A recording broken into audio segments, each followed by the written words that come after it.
Just waiting for her to join. It's connecting. There Hi, you are. Noor. Hi. Sorry Sorry, about the I'm good at technical stuff. yoga. I'm not great at technology. Neither am I. I'm like perhaps marginally better.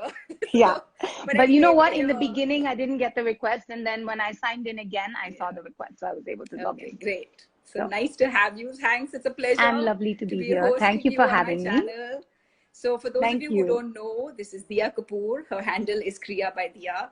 And before I even start, I must remind you, we're going to be having a live yoga session with her on Thursday at 5:30 p.m. on her channel. So go Yes, follow her I'm right very now excited. and set your calendar so that we can do that session together. Okay, Lovely. guys, today, of course, is a yoga Q&A. I had done a poll, and both of us had actually done a poll a couple of days ago over on Insta Stories, and some of you sent in your questions.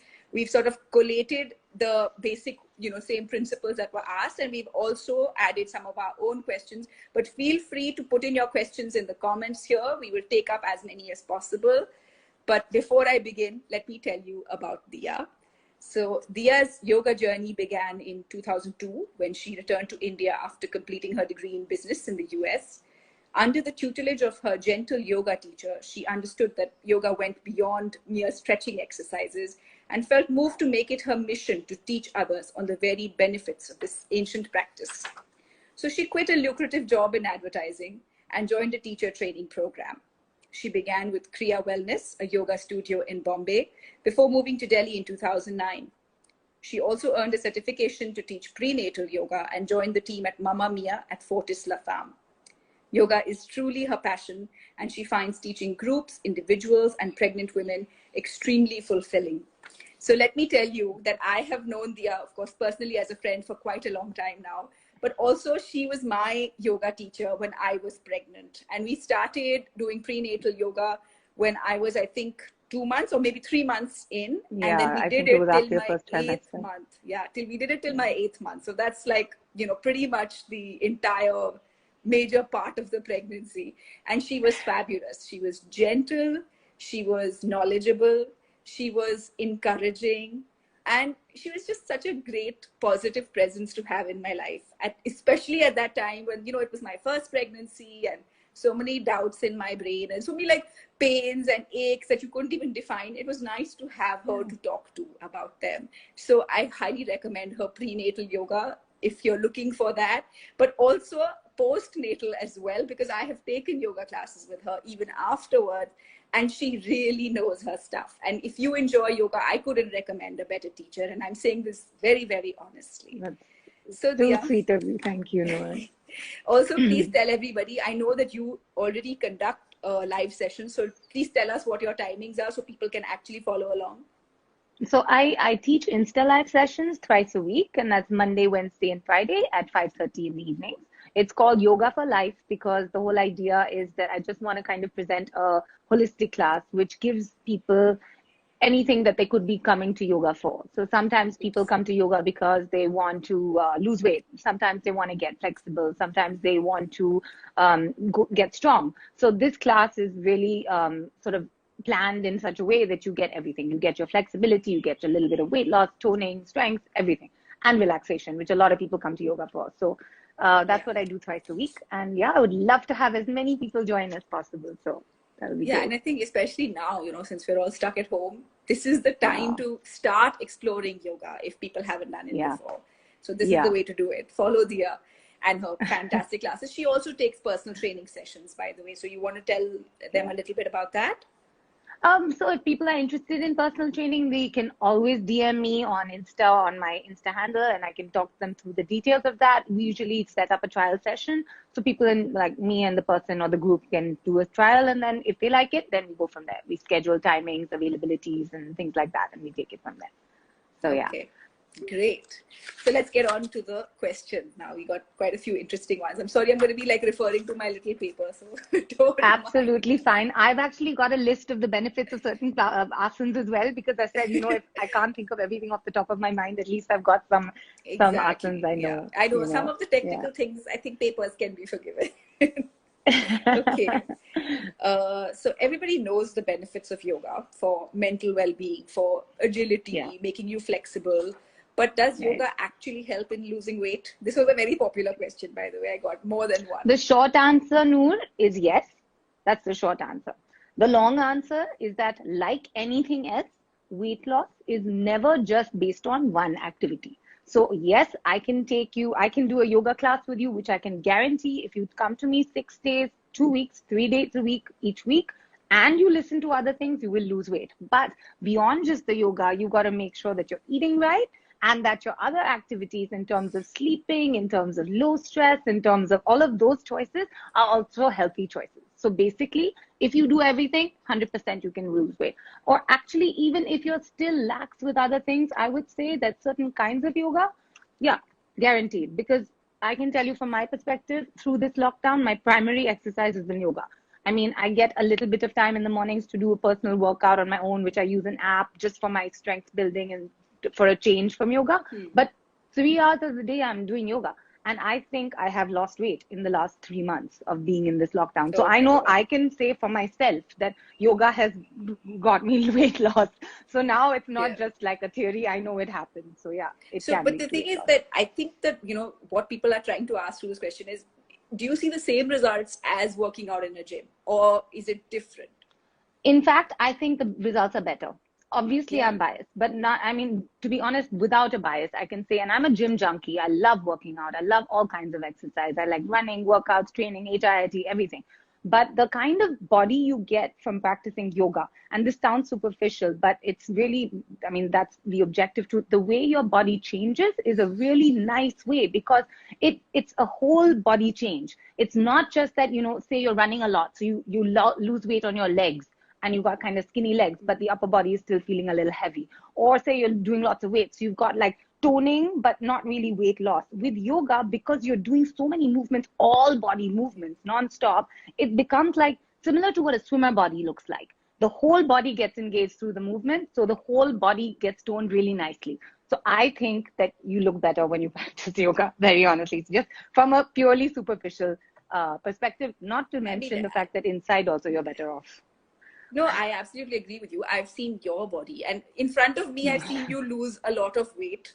Even though you never needed to, but you became like you said, swimmer's body is the perfect way of putting it. Lean Yeah. and strong, and I think perhaps that comes from yoga, and not Yeah. perhaps only gymming. You can And obviously that's the like do best both. part, that Yeah, you get strong. So it's yeah, not just that you're looking lean. And I know a lot of women come because they want to get skinny, but I can't, and this is why I wanted to talk to you today, because I think that your message of just being body proud, body beautiful, embracing the body that you have, all of us have different shapes. And so not all of us can look like the catwalk models that have of maybe a course. particular body frame or a particular Yeah, whatever it is. But the idea is that you can get strong and you can really like harness your energy and have the most healthy body possible. And that yeah. is what yoga gives you. So and I agree. and that's what I we think should strive for. I mean, actually, 100%. more than just losing 100%. weight, we need to be strong and fit. Yeah. And if you feel strong, you feel good, then Oh yeah, everything in your and you life look feels more good. Yeah, positive. Yeah, absolutely. exactly. It's Exactly. confidence that shines Yeah. through. Yeah. Okay, so this was another very popular question. How can yoga reduce back pain? What asanas or postures do you recommend for back and joint pain both? So yoga really helps with back pain. But before I answer that question, I definitely need to say that the person needs to specify the kind of back pain they're having. So if, for example, someone has had a slip disc or any kind of a back injury, like a serious injury, they 100% would need to first consult with their doctors, because there might be certain injuries where your doctor will then tell you to refrain from certain movements. It could be a forward bend, Okay. it could be a side bend. So depending on that, so first you need to check with your doc. Okay. If the doctor is saying it's just a general backache, which comes from Yeah. your posture, your daily activities, then there's a series of things you can do. So yoga for back pain, you could do lots. Child's pose, one of the best Yeah. poses to release your lower back. Cat cow, again, it arches, you release your lower back, the opposite releases the upper and mid back. Then you've got cobra, then you've got sphinx, then you have a downward facing dog, another wonderful way to release the back. These are all fairly common movements which pretty much Yes. every yoga teacher would be able to teach. Bridge pose, another wonderful pose to stabilize the spine. In fact, Yeah. I teach bridge pose at the end of every single session because it's so Yeah. important to end the session by releasing your back, making sure it's strong and safe at the end. triangle pose. So lots of back movements. And these movements strengthen the back. For your joints, I would say that's different kinds of movements, because then you're talking about elbows, wrists, shoulders. Shoulders, things like eagle pose. It's a great pose to release the shoulders. Any kind of lateral side movement for your shoulders. So lifting the arm, bending, triangle pose, another one like that. Knee movements, knee bends, like we could do vrikshasana, tree pose. You can do warrior pose. So again, host of different poses. Always best to practice with someone who's watching your technique if you're not familiar, because you need to make sure the only thing At is least that in the your beginning. posture is correct. Yeah. I mean, So yeah, yoga is basically, fantastic for the back. Yeah, for back, you have to strengthen the core, right? So that's why you're saying the hip bridges and those kind of exercises. Yeah, they're fantastic. And I think that's what people forget. They keep thinking of the back as a separate thing. Actually, it stems from your core. If your core is weak, then everything is weak, unfortunately. Correct.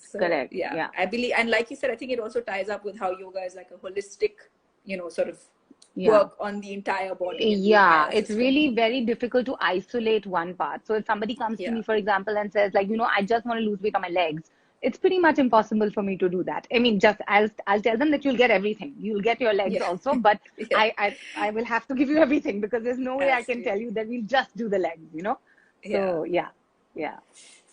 Okay, moving on to the next one. So what yoga postures can help with period pain relief? And related to this, I just saw somebody ask also for PCOS. I don't know if they would be related in any way, or they'd be different movements. So PCOS is more hormonal.